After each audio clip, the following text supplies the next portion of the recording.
What's up, everybody? Welcome to another episode of Yala, your thrice weekly podcast where we talk about the hottest news with a touch of what, Terrence? Good old explosive humor, man. Good old explosive humor, man. Yeah. It's been an explosive week for you. I mean, literally, yeah, explosive. One part of Singapore. Yeah, just one part of Singapore, yeah. I mean, explosive in that sense, yes, but explosive news-wise, maybe not so much. Not so much for us, lah. But maybe for like NTU students, it's been quite explosive. And maybe that's about it. If you like crab. If you like crab, seafood, Alaskan crab. Yeah, seafood lovers as well. Seafood lovers, yeah. But other than that, yeah, generally, life goes on, man. I think because the Asian Games also is slowly heating up. I don't know what the medal tally is. I think we got a bronze in wushu. Ah, okay. I know there's this weekday recap every night that I have been wanting to watch, but I haven't watched yet. Yeah. And obviously Shanti Pereira also. Yeah, man. Running soon, right? Yeah, exactly. So let me see. Like right now, Singapore has updated today. Singapore got no medals. Huh? Not yet. Oh, maybe that's just the top 10 list. Yeah. So that's where we're at. It's almost the end of September. So. Well, when is Shanti Pereira's race? Do you know? I think the first one is 29th. 29th. Oh, okay. I think. Oh, so Singapore has 2 silvers and 3 bronzes already. Oh, wow. Nice. Yeah, man. Yeah, but don't quote me on the 29th for Shanti Pereira. Okay. I need to double check that. Oh, wow. It was just her birthday a week ago. How you know? Just seeing. It just came out on my Wikipedia search. Oh, is it? Yeah. Well, happy birthday. Shanti. Belatedly. Happy belated and all birthday. the best for the Asian Games. Shanti Pereira. But yes, before we jump into the topic of the week, yes. Like, what's the one thing that we want to plug? A couple of episodes ago, we talked about this audience survey that we would like to do and we need your help with. And I mean, okay, the reason why we wanted to do this survey is because we do want to work with more brands and partners, but we also want to make sure that the brands and partners we bring on board are actually things that our listeners like. That's right. And in the podcast space, it's hard to know the demographic of you, our listeners, aside from like gender and age. So the survey just has a bunch of questions. It'll take you like 2 minutes max. The link is in the show notes. And if you fill it up, give us details, your privacy. You don't need to tell us like all your intimate details. Your identity will never be shared, but it will really help us get more brands and partners on board. And why is that important, Darren? Why do we need to work with more brands and partners? I think it's because it's the general survival of the podcast. To put it in any other terms as well. Because I think ultimately we are running it like this is our bread and butter as well, right? So working with people also opens up the pool of people who listen to the podcast as well. So that helps us a lot. And to basically grow the podcast. I mean, this podcast started once a week, but thankfully to the people who listen, it became twice and then now 3 times a week for the most part. The link is in the show notes. It'll take you like 2 minutes. If you fill it up, we will email you a 20% promo code for Folklory, which is our other service. And there will be 10 winners who will also get a personalized TikTok dance from Terrence and I in your email. Yeah, I bet people are dying to waking up every day like, fuck, am I going to get the TikTok dance? And I mean, right now we're at 260 responses. I mean, even a YouGov survey can get like 1,000 people. Yeah. I really hope we can hit like 500. And we did say on a previous podcast that 500 responses, there'll be a public TikTok dance. Wow. Which means we will post it online as opposed to just a private DM. Correct. What does it mean by private TikTok dance?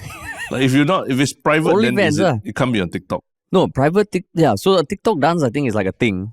Right? You know, as a music, you try and follow these steps and all. And vertical video. Yes, has to be. And maybe like 30 seconds long. And it arrives in your inbox, whereas public is posted on our social platforms. Got it. Yeah, so if you want to see Terrence and I make a fool of ourselves publicly, help us hit 500 responses at least. All right. So it's like the difference between a private like lap dance versus public lap dance, like at the pole and everything lah. I guess so lah. Yeah, I guess so. Yeah, and this survey will be only open till this Friday, 2359 hours, 11:59 p.m. So link is in the show notes, guys. Yeah. All right. Cool. Yes. Okay. Shall we jump right into that first explosive topic? Sure. it is such an explosive thing. Yeah. But what is this thing that's been rocking the foundation of Singapore? It was the fact that a World War relic that was discovered on 20th September, I believe, was detonated. It was discovered at the site of an Upper Bukit Timah condominium construction, and it was disposed of on 26th September with 2 controlled detonations. Yeah. Yeah. Right. But the more interesting thing is that people in a 200-meter radius were evacuated. I think like 4,000 plus people got evacuated. And I mean, I was surprised that it went to that extent. Yeah. Yeah. Why were you surprised though? Like, I mean, it's a bomb, man. It's a huge bomb. Yeah, but it's almost like to know that thousands of people were evacuated makes it feel a bit more real. Yeah, and there were, I think, due to the explosion, there were certain damages that came up at the nearby condominium, right? Yeah, the Hazel Park condominium, where some glass windows were shattered and stuff like that. Yeah, correct. So it's not small, it's a big bomb, man. Yeah. I first caught wind of it on Monday when I saw on Reddit someone posted a letter that they got in the mail, informing them that there's a World War relic that is going to be detonated. There's going to be a detonation exercise. Yeah, and you will need to evacuate from like I think 9 a.m. to 5 p.m. or the whole day. Yeah, the whole day. But it's quite interesting because like they not only evacuated people, they stopped bus services going through. Even the MRT in the area was stopped for a while. Yeah. I think Greenridge Secondary was they did home-based learning for that day. Big. A Shell petrol station emptied the underground tanks. So big operation, man. Like it sounds like I mean, I don't really have a context of how huge an explosion it would be if it just went off without any cover. But it sounds like they were preparing for the possibility that it could really shake the foundations around. Yeah, and I mean the context is that I'm sure like it's all over the news. If you've just been catching like the high level stuff, we're gonna dive deep, man. Yeah, deep. Yeah, as deep as we can go. As deep as we can go. Basically, it's a World War II war relic. It's an air bomb. I think they did confirm that it was probably dropped by the Japanese. Yep. It's about 100 kg bomb with 47 kilograms of explosive material. And they basically said that the explosive material is more powerful than TNT. Yeah. So it was, I mean, so they call it a World War relic also. I guess because if they're telling you, a bomb got discovered in your house, it's a bit more worrying. Yeah. Right. So World War relic. So when you first saw it, what was your emotions that were going through your head? I'm always very curious, like, what was discovering the bomb like? Like, if you were there working on site, and then how did you, like, come to this bomb and like, was it like everyone freaks out and runs away? Yeah. Or is it, who is it? I'm guessing they use an excavator or something to dig the ground and then they hit into some metal. Yeah, it's like freaking scary, right? Like, because it looks like a bomb. Yeah. Then after that, do you get people to go and dig it up slowly, or do you just like clear the area? Because it's pretty scary to think about. What if it went off like suddenly because the excavator knocked it or something? Yeah, because they also did say that the reason why it was detonated on site was because they were worried that movement might trigger the detonation. Yeah. Which means if that worry was there, exactly when they're digging and excavating, right? Yeah. So what, the tractors are like, wait, guys. Guys. Don't move. Yeah, don't move. Don't fucking move. Yeah. There might be something there. And then, so because they dug a pit, at first I thought they just built something around the bomb. Yeah, no. Yeah, they dug a new pit. They had concrete blocks. They had a bunch of NS men who kena arrowed to go and dig sandbags and all. Yeah. Part of the bomb disposal unit. Yeah. And apparently, like on Reddit, some people will experience it. It will be a 10 by 10 by 10 sandbag cube. So like 1,000 sandbags had to be filled up. And then there were 2 detonations. So and people had to carry the bomb into the Oh, is it? So they had to carry it? Yeah, they had to carry it. Oh, man. That's why they didn't build around it. Wow.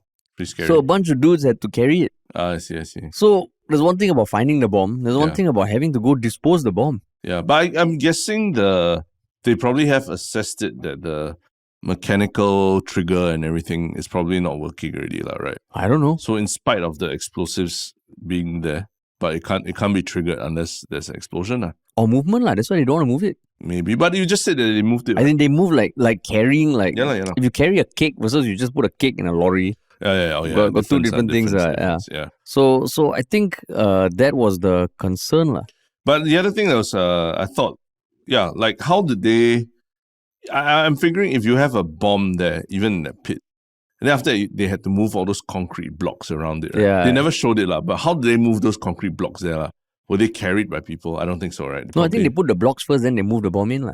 Oh, you mean they set up their blocks first, then they move the bomb in? Yeah. Okay. No, because after that, the laying of the sandbags, if you watch the video, they had to lay the sandbags on after that. But I guess there's a hole at the bottom. Oh, so they set everything up, then they put the bomb in. I was just afraid that they're putting people in the line of fire by having to put sandbags. No. The first guy to put the sandbag over the bomb is probably the most scared. I think that's why they figured the risk of moving it with a group of individuals by hand is lower than the risk of building around the bomb. Yeah. Because if suddenly some fucker go and just drop the sandbag, it's like, oh shit, the worst time. You're digging with a chanko and they drop, oops. Yeah, that's why.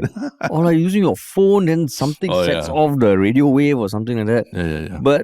But yeah, it was like and I mean, it was a whole operation. There was a briefing on Sunday for the residents nearby. Then the Senja Cashew Community Club was open the whole day. Yeah. Vivian Balakrishnan went down. Yeah. Because it's his JRC. Yeah. And then I think it's just, for me, I was like blown away that this bomb was dropped in 1944-ish. And it's still there. And there was one interview with a bomb diffusion expert who was retired. He said, chances are in the coming years we're going to find more because there are probably still a bunch that are around. Yeah. And there have been bombs in the past that have been detonated. In 2016, there was a 100 kg bomb relic disposed of at Mandai. No evacuations, I guess, because there was not many people. Yeah. 2019, there was a 50 kg World War II bomb outside the former site of Zook. 2021, there was a relic found in Geylang. And in 2020, there was a bomb found in a corner terrace unit in Bishan. But I think this is the biggest evacuation. Yeah. The biggest evacuation. It's in the middle of a whole residential area. Yeah. But the other thing quite funny is that, it's very, reminds me of the COVID, the vaccination when the community center became like the holding ground for everybody, right? So all the photos you see are of people with their pets, old people on wheelchairs, all hiding at the CC. People working from home, and then you read they also prepared some activities for people who are hanging around, including flower making using pipe cleaners, an arts and craft class where they used pipe cleaners to create flowers. So I thought that was quite funny because I don't know why that was the arts and craft activity using pipe cleaner to create flowers. I guess it was a very last minute thing. They couldn't get the flower arrangement or anything because it was discovered only last Wednesday. Right? Yeah. And then maybe to tell people, you're going to be, you have to do a class for people in the community who are going to be very pissed off because they have to be evacuated from home and all that. Maybe it's just not the kind of like arts and craft class that you want to conduct.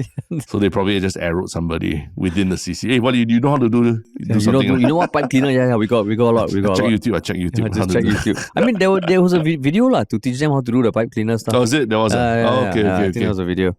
Got it. Wow. Interesting. So I mean, like even looking at, because I think what amazes me, and I'm guessing a lot of people when you hear World War II relic, it's like almost 80 years old, right? Yeah. And just thinking about what the situation must have been around that time, because this was an air bomb. It was likely deployed by an aircraft supporting the Imperial Japanese Army on the ground. It falls at a speed of like 320 kilometers after exiting the plane, and it can normally penetrate several meters underground. So it can explode either on impact or contain a time fuse that explodes it after a while. Then you think like, wow, Singapore, we grew up in this bubble. Yeah. The thought of like bombs going off, which is a real thing in other countries, right? It just feels so alien. Yeah. It feels so alien, so like unbelievable. I mean, at the end of the day, you look at the video, the explosion wasn't the biggest, right? On video, it didn't feel like it's big, because obviously the cameras were far away. But apparently people on the ground were saying that it felt like really earth-shattering kind of big. You can hear from 2 km away. Yeah. And I mean, you in army, when you've experienced this, the Claymore mine and everything, you can really, it really hits you like a wave, right? It's not so much the explosion itself, it's the wave, the shock wave that comes right before the explosion. It's very shocking. And I mean, this explosion was also a watered down explosion, because you know how they exploded it? How? There were 2 charges, right?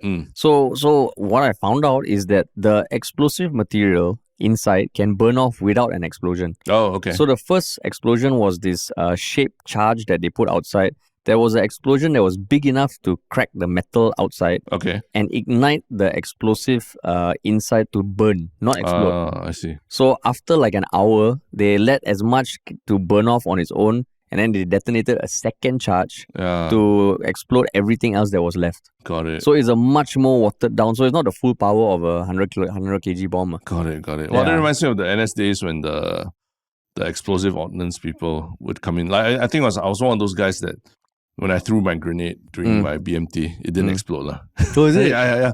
So I had to sit there, just wait for them to come in with my PC at that point of time, and like under the sun, and just so maybe for people who haven't done army before, be it like you're a female or you're not from Singapore, what does that entail, Terence? Every guy who does BMT, I think that you have to throw one live grenade as part of a practice exercise So it's a very big thing, right? Like you have to line up, you have to draw your grenade, and there's a lot of safety precautions, and you rehearse, and after that, when you actually do the thing, what you do is you throw, then you hide behind like a wall kind of thing.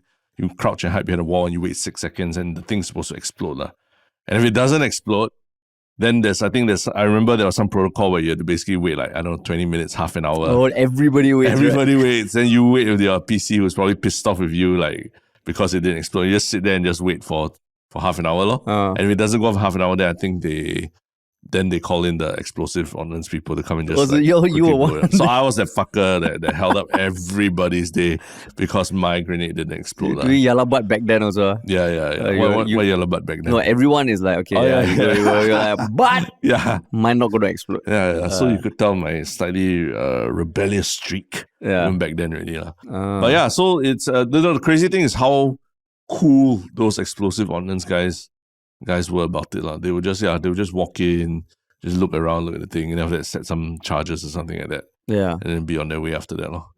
And that's another mind-blowing thing. Like you imagine you go to work, like we come to work, okay, record podcast. These people, they probably found out last week, okay, there's this 100 kg bomb that needs to be detonated. Make sure you're all free next Monday or Tuesday.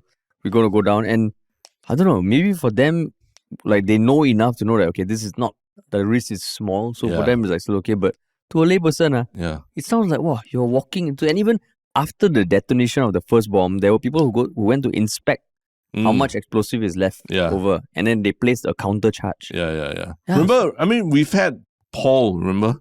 The Singaporean who's defusing bombs in Iraq, IEDs. Oh yeah, we did. Correct, we've had him on a podcast. And we met him in real life when he came back to Singapore. We met him for lunch. Yeah. Pretty crazy life, man, that guy leads. And those bombs are a lot younger than like World War II. Mines. Yeah, those mines, correct. That you can step on. Scary. Oh yeah. And he said he had lost friends. Yeah. A lot of friends along the way. Yeah. It's a lifestyle almost, that kind of a job, where you know that your job literally is stopping bombs from going off. Or at least like exploding bombs that are stray bombs and things like that. Oh, yeah. I heard on Reddit that you get like 2 or 3 days off if you're part of the team that like detonates the bomb. I'm sure, but at least I feel like these guys are lucky. Like these NS boys who got to do this experience, they're quite lucky. Because how often does this kind of thing happen? Every few years, maybe it happens once. And lucky why? It's a memory. It's a memory, to go through, to actually practice, have a live mission on something that you practice the theory and the practical experience of every day. To actually have a chance to actually use those skills that you learn and see and feel in explosion is a real. You're very lucky if you do the NS. I think 90% of people who go through NS is. Your experience is bang, bang, bang, bang, bang, bang. This is your experience of life. Maybe combat. you give context of what that bang, bang, bang thing. Because again, if people haven't gone through, they're like, what is this Terence talking about? because in military exercises, you can't expect people to be firing real bullets all the time. And not even blanks, because sometimes blanks are troublesome and expensive to procure and everything. Yeah. So sometimes you go for missions and they're like, oh, you don't have bullets or anything. You say, okay, never mind, you just pretend like you shout bang, bang, bang, to Like signify that you're shooting. Literally. And it's one of those things that, okay, it sounds cool. You do. And then you do it, you're like full battle order. You're like, wow, ready to fight. Bang, and then bang, you go on the battlefield, bang, bang, bang, bang, bang, bang. Then someone shouts louder. The enemy cannot hear you. They're not dead. Bang, bang, bang, bang. It's always very lame, yeah. But I don't know whether they still do it. I mean, today, like when you go back for reservists and all. I mean, I haven't been back for many years. I mean, I'm done already, but you're done. But I think. Not with such enthusiasm because bang, when you're bang, reservist, bang, reservist is like whatever, nobody cares that much. The jaded bang bangs. Yeah. But I'm just saying the BMT, like when you're an actual soldier, it's kind of nice to be able to experience something that close to life field experience. I see. I mean, and in some way, like being able to, I'm sure going through it, okay, there is a risk, right? There's probably a lot of hard work filling the sandbags, but after that, to look back, it is like in some way touching a bit of the past. Yeah. Because I just came across this other tidbit. Like the area was the site of the 1942 Battle of Bukit Timah. When the Japanese captured the strategically important hill and the British unsuccessfully tried to retake it. It coincided with the main advance of the Japanese 5th Division troops. Interesting. Wow, there was the Battle of Bukit Timah, no? Yeah. So you are basically in touch with your ancestors and history. This bomb that was meant for them, for your ancestors, you are now in charge of like defusing and getting rid of it. Wow. They're pretty crazy. It's like your fingers traveling through space-time and actually having experienced that with your ancestors. Probably it dropped and then, your ancestors who were fighting the battle like, wow, phew, never drop, never go off. Yeah. Then like 80 years later. It might be your grandfather who was fighting, Yeah, your grandson is the one. Damn. And apparently there were 6,000 bombs that were similar to this that were dropped by the Japanese during the 3-month Malayan campaign. Yeah. Which included the invasion of Singapore. Holy shit. Yeah. My God. And the other, I guess the other romantic aspect about this, nothing romantic about war and all, but I guess what's interesting is that, it really reminds you of how battles used to be fought physically, right? Like, as opposed to today, it's about the economy and the finding your global economy, Singapore supply demand, whatever, and your place in the world, blah blah blah. But this is literally from a physical war that was fought, right? That people from Japan, which is a country that we all love to travel to and eat the food now, people from there were trying to kill us, right? And using devices like this that cause huge explosions. Wow. Yeah. 6,000 such bombs, no? Oh my God. Like, it just makes you stop and think, man. Yeah. In fact, I was kind of like, oh, too bad. Like, they didn't give a specific timing for when everything would have been like. Because I would have loved to, like take a little time off to go and just like feel the explosion or at least like hear it or something. Because some people gathered at Block 163, I think, which was just outside. And someone was interviewed. I think he said he put on a live stream for his friends. Yeah. And I mean, you got quite a few of them saying this is almost like a once-in-a-lifetime experience. Yeah, it is. Like, that thing was dropped during World War II when we were invaded. Yeah, exactly. When we were invaded. So it's like, I mean, if you are an NS boy, a soldier, would you rather be marching at NDP or being part of this explosive ordnance disposal? Right? Yeah. I think there's one of them is much rarer than the other, right? A much more unique experience. I mean, in some way, it is in some way, it is the largest evacuation exercise involving a relic. It's not the only 100 kg bomb, but in terms of evacuation, it's been the biggest. Yeah. Ooh. So, you remember we talked about how the COVID vaccination, whatever you think about the vaccination, vaccines and everything, right? Yeah. The whole operation was just so surprisingly Singaporean that way, right? Smooth, uneventful.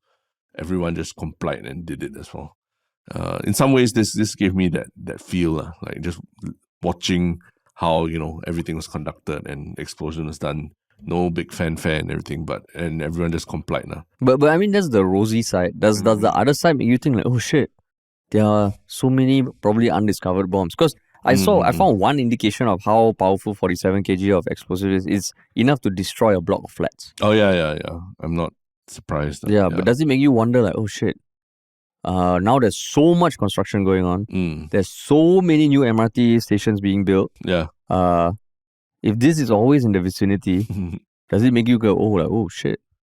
I mean, yeah, but that's the reality of where we live, right? And yeah, as much as we think 80 years is a fucking long time ago, but at the same time, if you really look in human history, it's really the blink of an eye, right? So if you step back and look at the bigger picture, World War II was not that long ago either, right? It's just that Singapore is unique in that we've built over everything multiple times very quickly. Like I think the difference between Singapore 80 years ago and now, it's much bigger than the difference between a city in Europe or whatever. How much has changed in 80 years, depending on what happened to it during the war and all. So yeah, I mean it's quite normal. Because like if you go to some German cities, for example, like I've been to some smaller German cities, and then like when I ask my German friends, oh wow, this town feels so new and modern and everything. And they'd be like, yeah, because everything was raised during the war and they basically had to build from scratch all over again. So there are no like 100-year-old cathedrals or 200-year-old cathedrals anywhere around. And it's old, but it feels new, And in Singapore, we are that to the nth degree, right? We just build over everything again and again and again. Yeah. So there might be bombs like underneath anywhere you're living now, Yeah. Even old buildings in Singapore that you think there can't be bombs underneath it. There might be bombs buried there, And so ironic, right? All the new BTOs have bomb shelters to protect new bombs. When there's one right underneath.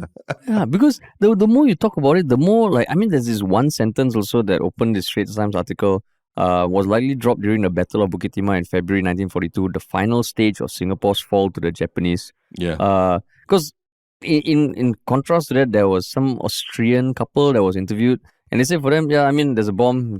It's not unfamiliar to us, and it just makes you remember again that we live in such a bubble, man. Like we find one bomb from World War II, and like there's a huge evacuation exercise. Yeah. Another first world, like a developed city like Kiev in Ukraine. Right now, there are literally bombs falling there. Yeah. It just, I don't know. There's something about it that triggers something deep inside. Like, oh my god. Yeah. I think the final stage of Singapore's fall to the Japanese, right? Wow, that one hits, man. It does. Fall to the Japanese, yeah. Right now, like what you said, people talking about Japan is like, hey, which part of Japan you going? Yeah. Wow, Japanese. I love Japanese food. Is it safe to eat the sushi from Fukushima? Yeah. I love Japanese food. I tell you what, the Japanese sashimi all show. No sushi for you. Here's a bomb instead. Yeah, that's right. Walao. Crazy, man. But yeah, it's explosive news this week. Yeah, man. But there's also other types of news that are not so explosive, but at the same time also make you really stop and think, right? Take stock of what it means to be Singaporean in like what we mentioned, this globalized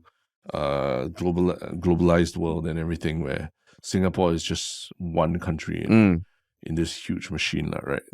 And what are the results of this survey that we're talking about?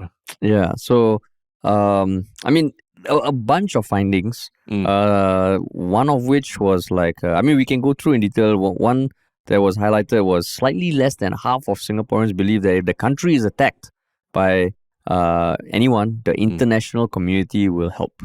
So less than half actually think that. So, a bunch of other things we will get into, but the context of the survey, it's a part of a study by the global policy advisory firm Kantar Public. The study is called Our Place in the World. It's meant to look at evolving global landscape and the uncertainties it poses, and how it affects Singaporeans and how they view themselves.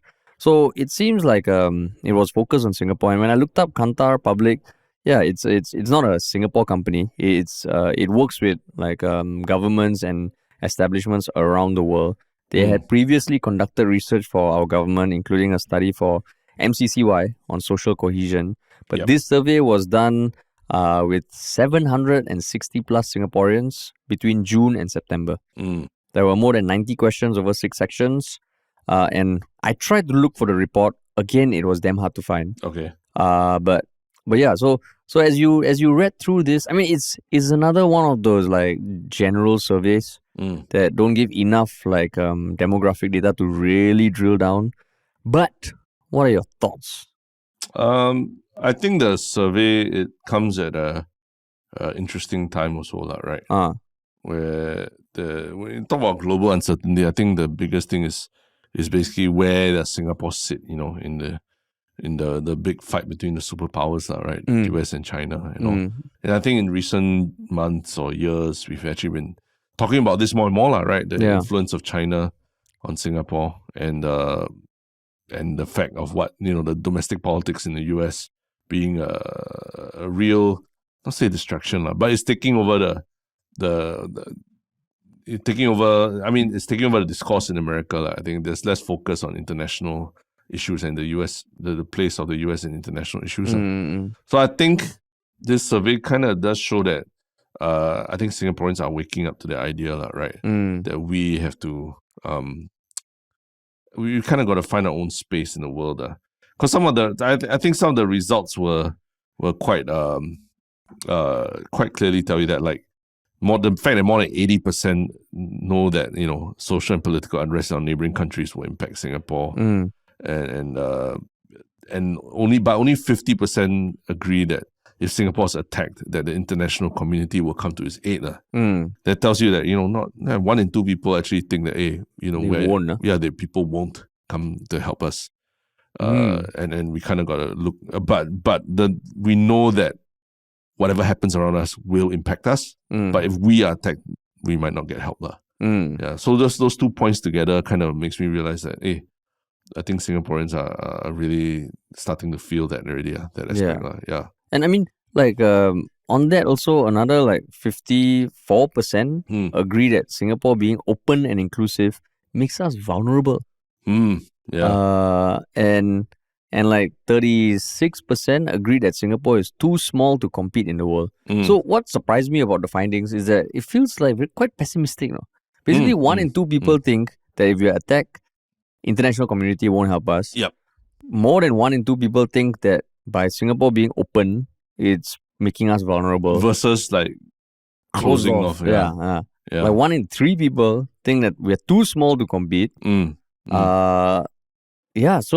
So I don't know, man. Like reading that, I'm like, hey, no, like I think Singapore can compete. We're small as fuck, but I think we can compete. Yep. I would like to think that if we attack, the international community will step in. Am I just too naive? No, but at the same time, like, the statement of Singapore being an open and inclusive country makes it vulnerable, right? Maybe I think yourself and also the researcher who was interpreting these findings was saying that being open and inclusive is a strength. It is what will make us adaptable. So he's countering what people are believing here. But I think the thing about the survey is that when someone asks you, do you think Singapore being open and inclusive makes it vulnerable? I don't think people are necessarily saying that being open and inclusive is bad, right? It's kind of saying that because we are so open and inclusive, maybe that's why new ideas and people will come in and all that. But so we are porous in that way, in that we allow people to come and have ideas. But it doesn't necessarily mean that we are weak, if challenged by different kinds of ideas and all that, right? It's like love.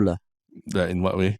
Like you fall in love or you have love because you're open and vulnerable. Yeah. Right. Yeah. But you also open your heart. Yeah. People can screw you over. You can get screwed over. But otherwise you stay guarded your whole life. Yeah, exactly.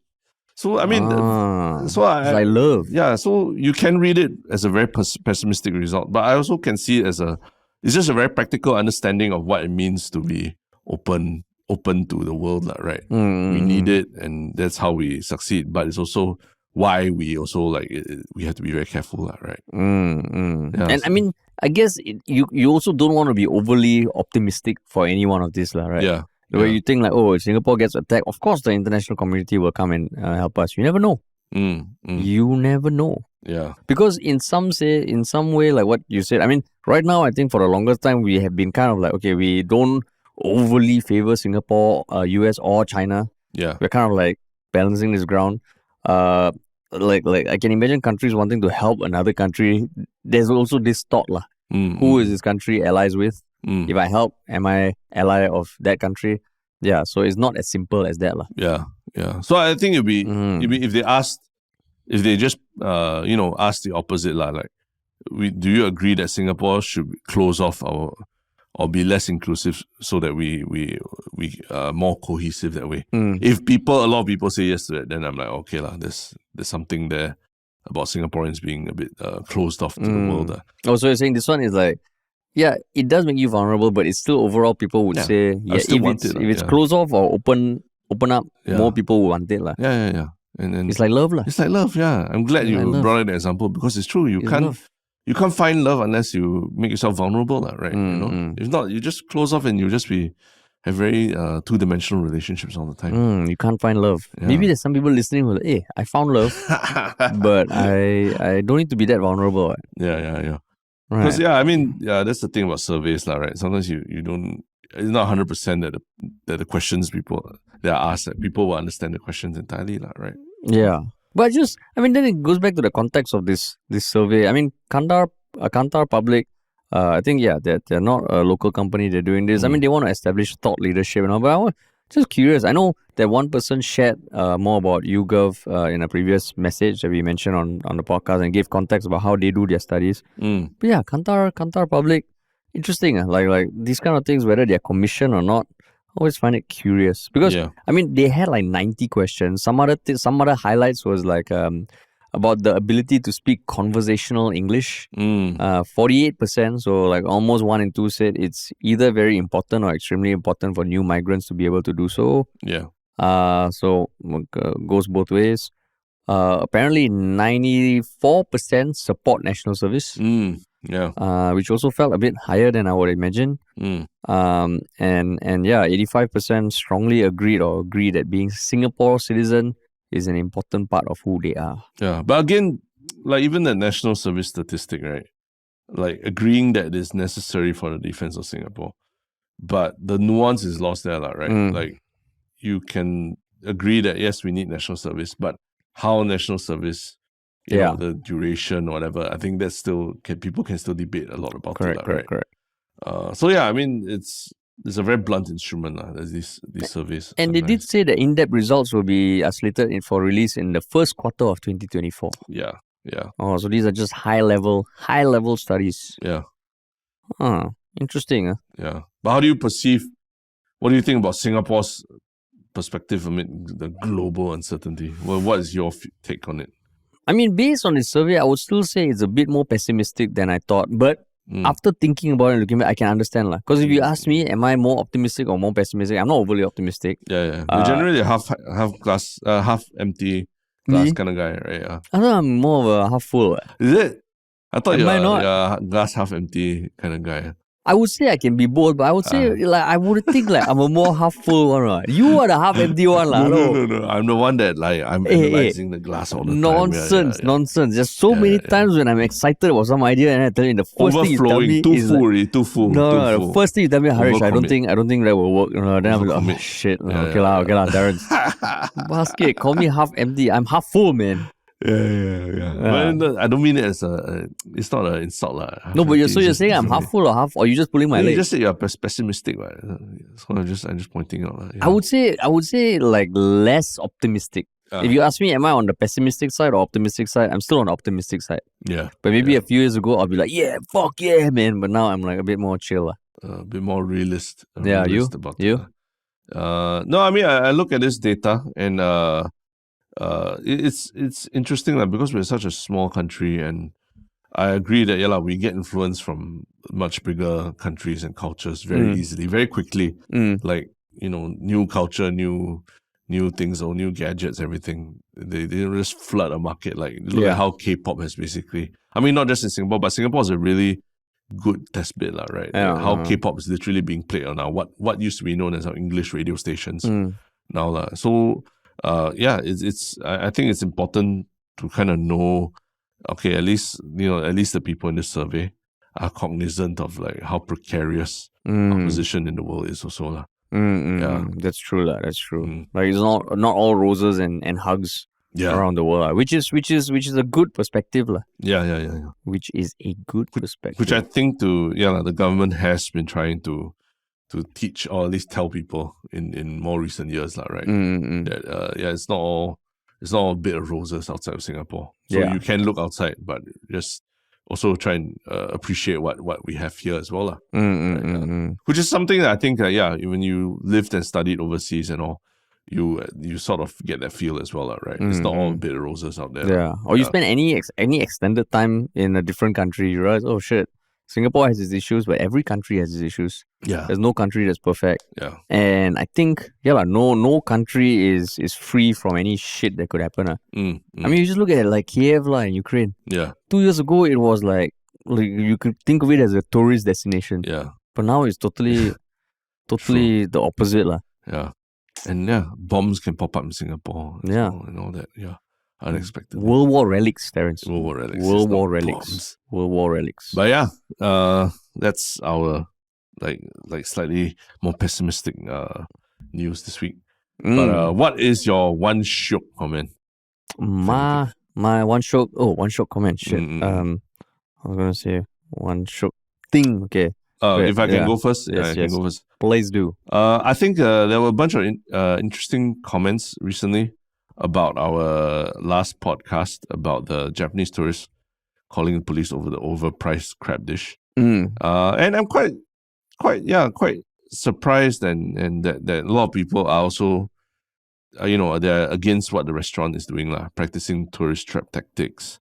So a lot of our commenters were saying that they accidental jurists were saying that even if what Paradise Group said was true, I'm not sure we can say that they did anything wrong per se, but you can also sympathize with Japanese tourists who were confronted with the sticker shock when the bill came. And so I'm glad people are looking at this and sort of seeing that, it's not just a matter of the tourists trying to get away with a free meal or so, but sometimes structurally there's something in the way that prices are presented on menus in the F&B industry and all that. So that was just one comment, and a bunch of others also that delve into more conspiracy theories about how the authorities don't care about these kind of things happening and all. But like interesting what? read. Huh? Like what? Just saying that the authorities know that this is happening but don't care because they get a cut from these restaurants in terms of taxes and all that. Oh, I mean, that's he does preface it saying that it is a conspiracy theory, But interesting to see people's perspectives on this, and I'm glad it's not about because they are different culture and all that. That's why it's so horrible. Yeah. Yeah. My one Shiok comment. I mean, it's also based on the comments on YouTube. Like no specific comment, but more about how there was so many comments about the crab. Similar to Reddit. And I know before we were talking about that topic or not, it was I myself was like, would people care? In fact, we were not so sure whether that would be kind of like a topic to discuss at all. But like a lot of people seem to care a lot. I think maybe it's because like even one comment said, I think the price for seafood, in particular crabs and also fruits like durian, needs to be regulated and monitored. Singapore's tourism reputation already tainted by all these overpriced and misleading labels. These Japanese tourists are not the first tourists to be complaining. So I just found it funny, like they're calling for regulation of seafood and durian. I think I also read one interesting point that people are saying is that honestly, if the tourists wanted to try chili crab or whatever other types of crab, right, the Singaporean style, would you cook Alaskan king crab in that style for them, right? Correct. So you will also ask the restaurant that, like, why would you recommend Alaskan king crab for that kind of dish? Because that's not the way to cook. That's not the traditional way to cook it. Traditional, it's just like steam. I think you use like mud crab. Yeah, mud crabs. It's the type of crab you use, right, to really soak up the flavor and everything. So why would you be pushing them towards the Alaskan king crab for a dish that never traditionally cooked with Alaskan king crab? So that's also something. It makes you think about the intent of the restaurant as well, right? That is true. That's true. That is true. Yeah. So I mean, even after recording that, I was just thinking about it. I think yesterday or today. Yeah, it does feel like, it's one of those cases where are you doing all you can to make sure that the customer gets the best experience possible? Yeah. And in this case, I don't think the restaurant does. No, yeah.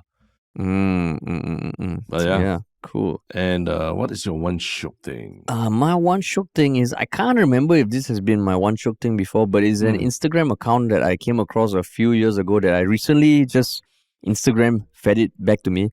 It's called MBG_core.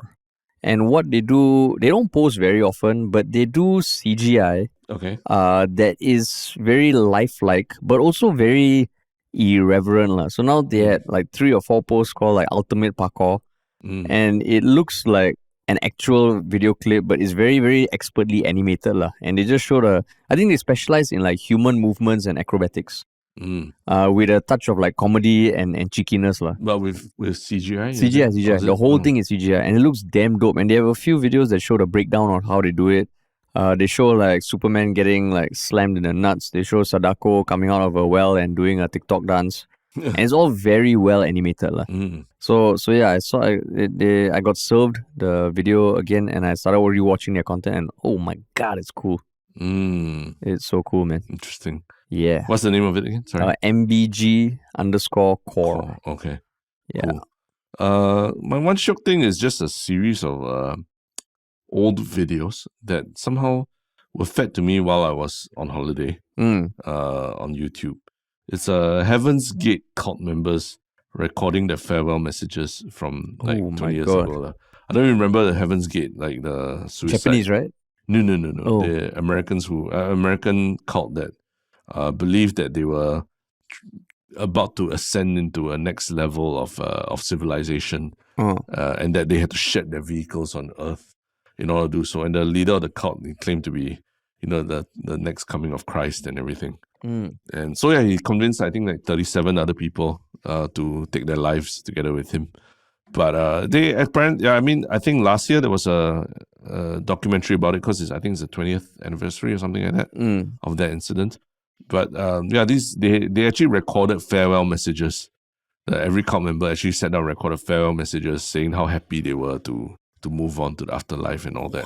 Not move on afterlife, move on to the next level of civilization. So there are these archival records of these videos on YouTube where you can watch and literally see some of these people, how they've been almost like brainwashed into believing that what they were doing is right, and almost like being pressured into feeling happy about basically taking their lives. So it's a very eerie, scary watch where some of them are there's a guy who looks like a teenager, Why are you watching this on your holiday? I don't know. It got fed to me on the algorithm, and then I just found a wormhole watching the videos of them just talking about what they learned, and then after that watching the cult leader talking about him being the next coming of God and everything. Oh my god! It's so eerie to watch it without the trappings of a documentary presenter. And it just watch the videos alone. It's just eerie because it's just so innocent. They're just sitting there in the middle of greenery in this very beautiful environment, and literally the world just singing around them, saying, "This is what life is. Please enjoy it." And they're like talking about, "Oh, I'm so happy to be moving on from this vehicle to the next." Oh my god! But that's okay. I mean, it's not one Shiok thing. Yeah, Terrence, what the hell, man? It's just something that a wormhole I fell into when I was away. Oh my god! If you're going on holiday and you're listening to this, just maybe keep this one Shiok thing until, because I'm like looking at one video on YouTube now and like, oh my god, this looks dark. Yeah, that's why you're a glass half empty guy lah. I'm looking at watching this and seeing it as a one Shiok thing, but you are like, oh my god, it's so dark. I'm telling people to have a good time on their holiday because this kind of shit is dark, but for you, you're like, no, it brings you back, it grounds you, is it? Yeah. Oh my god. Yeah. Wow. But that's a one Shiok thing. Cool, man. Cool. All right. Thanks everyone for listening. And remember, if you enjoyed this podcast, wherever you're watching or listening, just hit the subscribe button or follow us on Spotify. It'll help grow the channel. And if you want to work with us, where should they email, Terrence? contact@ministryoffunny.com. Hell yeah, man. Yeah. And the survey. Fill out the survey. Yes, and the survey too. Cool. All right. Thanks, everybody.